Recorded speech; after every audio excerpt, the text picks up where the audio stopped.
Episode 478, Proof. Alex was frustrated from listening to these strange men talk about his fights and accomplishments and exaggerate his character. He wanted to get to the bottom of this problem with the Martial Arts Association. "So when do you think we could meet this Master Alex?" he asked pointedly. The trio of so-called disciples became uneasy. Although they had bragged about their association with Master Alex, they really had never met the guy. They didn't like being called on their bluff. But one collected himself and said, "On Thursday.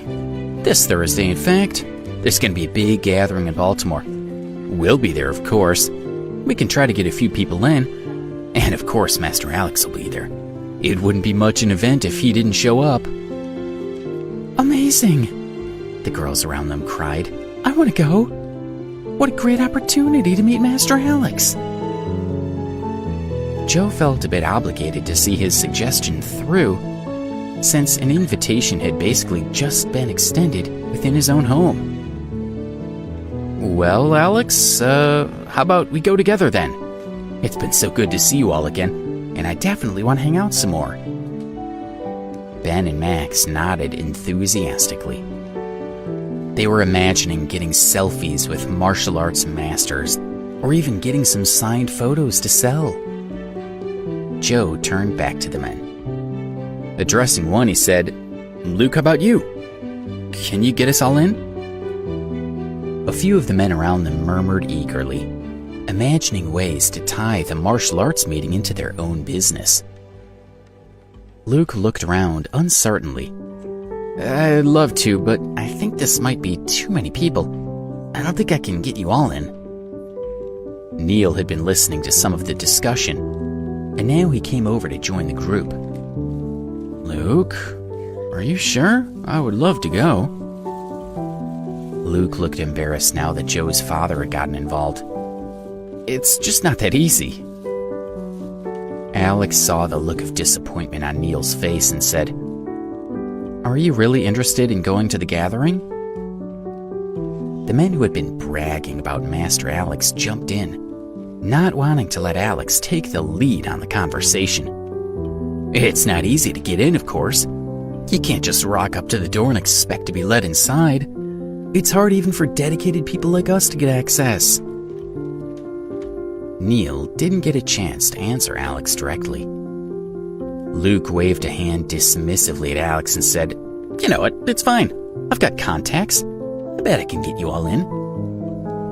The people around him exploded into cheers.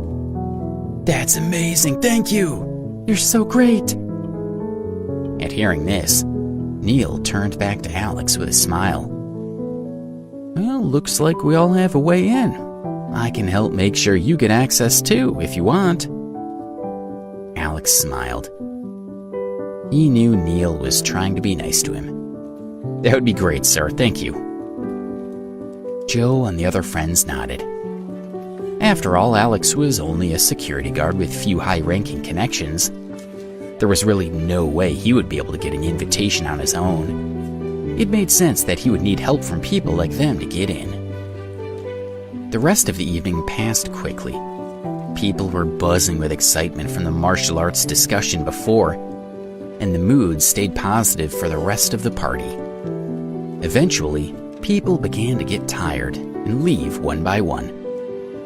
Soon only a dozen or so people were left. Among them were Tabitha and Sasha. By this point, Alex was also ready to go home. "Where are you headed to?" Neil asked. "Me? I have to get back to Oak Ridge High School."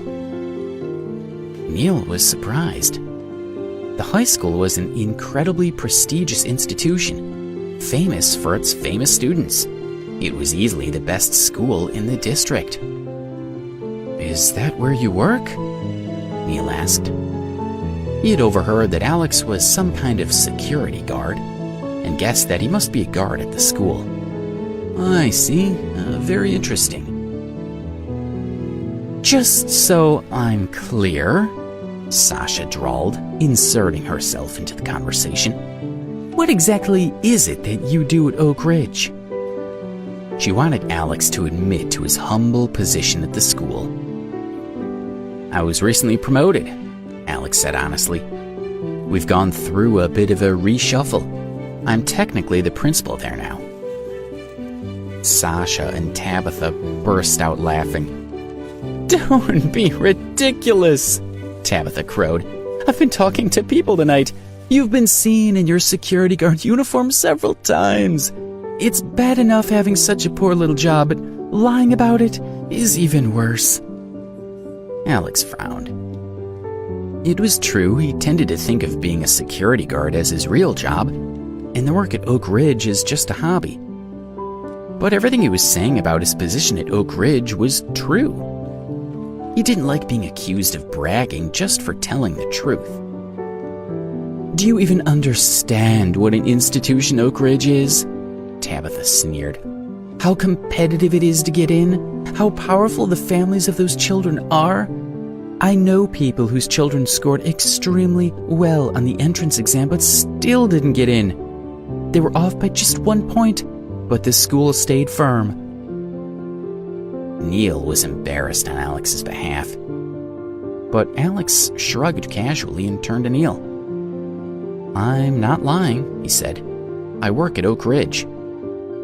In such a school, it would be an incredible accomplishment to be hired as a teacher, Tabitha continued ruthlessly.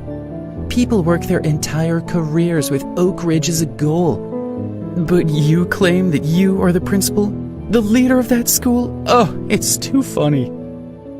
As if on cue, her friends around her began to laugh uproariously. Those nearby who were not close to Tabitha still glared at Alex in disdain. They were annoyed that someone so young had tried to pass off such an obvious lie. Neil's opinion of Alex was rapidly dropping, but he still tried to be kind to the young man. It's very difficult to get a taxi out here, he said smoothly. Can I arrange a ride for you? That's kind of you, Alex said, but it's not necessary. Central District is so far from here, I don't want to put anyone out. I can have a car come pick me up. His original plan had simply been to travel on foot. With his martial arts training and internal force, the journey would take him no time at all. But he knew that if he took off walking now, it would only seem to confirm Tabitha's accusations, and he didn't want to give her the satisfaction. And he's still going, Tabitha sneered. What kind of car is going to pick you up? Is it special? Of course, the principal of Oak Ridge would have a car. Is that what you're talking about? She was astonished that he was refusing to back down, even with so many people present to watch her catch him out in his lies.